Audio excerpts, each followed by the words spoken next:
Risk-based audit, why do we need risk-based audit?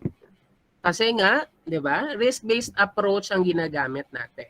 So, tulad ng sinabi kanina, we have to assess the risk. Ano naman yung response ng company or nung pag kinonduct natin yung audit in terms of risk, di ba? And then we have to gather evidences to support if this risk will really impact the company. So yan yung risk-based audit. Types of operational risk. Ito yung mga sinasabi ko na mga klase ng risk. Pero hindi yan kompleto. Kasi related lang to sa operational risk. Dito lang yan related. Operational risk. Ano yung mga example? Capacity risk. Ito na pag-usapan na natin kanina, yung capacity risk. One example is nag-produce ng sobrang madaming products ang production team. Pero hindi nila maibebenta agad yon. So for us, auditor, kailangan masabihan natin sila. Ma-inform natin na that's not accurate, that's not a valid practice to produce a lot of products kasi hindi naman lahat yan maibebenta. So that is a capacity risk.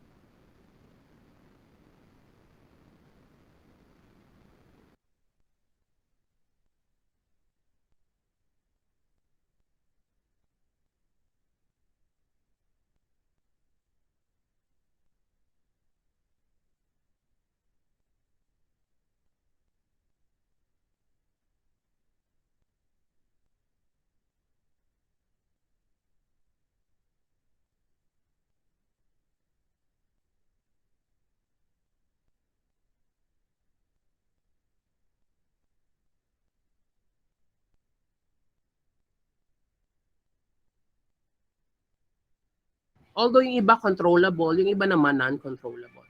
Political risk, ano naman yung political risk? So political risk, ito yung one good example, yung ABS-CBN, di ba? So yung ABS-CBN, pinasarado siya, di ba? So pinasarado yung ABS-CBN because of political issues. Diba? So that's a political risk. Now, we are presenting the 3 lines of defense model. Can you still hear me, class? If you can still hear me, please press number 3. Please press number 3. All right. Okay. So marami pa rin naman nakikinig. Okay. All right. So onti na lang to. Atong 3 lines of defense model, lalagyan ko dito ng guhit. Ayan. So may guhit tayo dito. So yung risk kasi natin, meron tayong tinatawag na inherent risk. So anyone from the class, sino kaya nakakaalam ng inherent risk? So yan, inherent. Sorry. Ayan, palitan natin, burahin natin. So anyone from the class, what is inherent risk?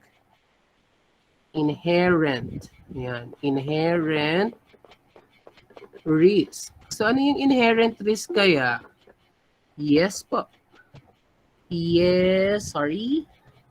Who's that? Sorry. Jeric po, sir. Yes, Jeric. Sorry, hindi ko na. Sir, ano lang po, sa word lang, from the word inherent lang po. Sa tingin ko po yung inherent risk is yung mga, siguro po yung nakapaloob na talagang risk, yung mga hindi na natin maiiwasan or makikita pa, ganun po.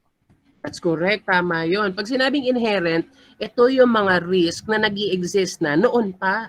Diba? Kahit wala pa yung business, nandun na yung risk na yan. Mga inherent risk yan. So ito, mga hindi to maiiwasan kasi naka-embed na siya sa pag-operate ng isang business. That's why it is called inherent risk. Now, meron naman tayong tinatawag na isa pang risk. Controllable risk. Ano naman yung controllable risk? Yan. So ilalagay ko dito, controllable risk. So ano yung controllable risk naman? So anyone from the class, what is controllable risk? So onti na lang to. So anyone from the class, what is controllable risk? So controllable risk means these are risks that are can be controlled, di ba? So kung makikita niyo rito, yung inherent risk, ito nag-i-exist siya within the business. Hindi siya maiiwasan. So yung business natin, mga businesses, they place controls, di ba? Ito yung mga lines of defense. So merong management control, internal control measures, financial control, security, risk management, quality, inspection, compliance controls. So ito mga controls na to, it can reduce the controllable risk. So na-control, nare-reduce yung controllable risk because of this internal controls takes in place, 'di ba? They take in place this control measures, 'di ba? So nandiyan, naka-set in place, naka-take in place yung mga controls na yan. So yung mga controllable risk, pwedeng mapababa. So it will go down dahil sa mga controls na yan. Pero may mga controllable risks na lumalagpas. So ito yung mga other controllable risks. So lagay ko dito, other.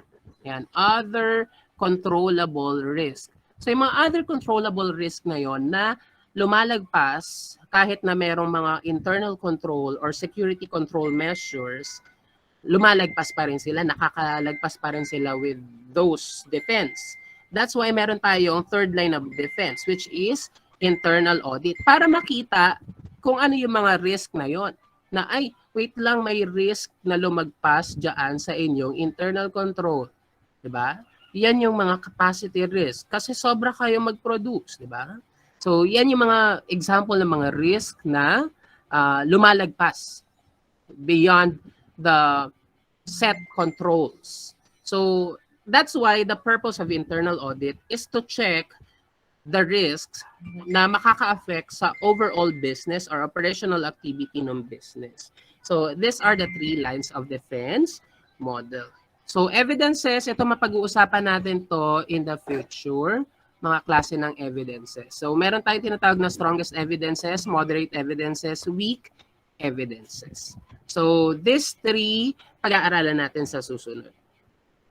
Alright. So, pag-aaralan din natin sa susunod. Alright. So, class. So, ngayon, meron tayong short discussion na lang. Short discussion about phases of audit, of operational audit. So, may 4 na klase, normal na phase ng operational audit. So, paano mag-conduct? So, una, meron tayong tinatawag na planning phase. So, hindi na ako nag-share. Planning phase. So, this stage is where the auditors will plan for the conduct of the audit.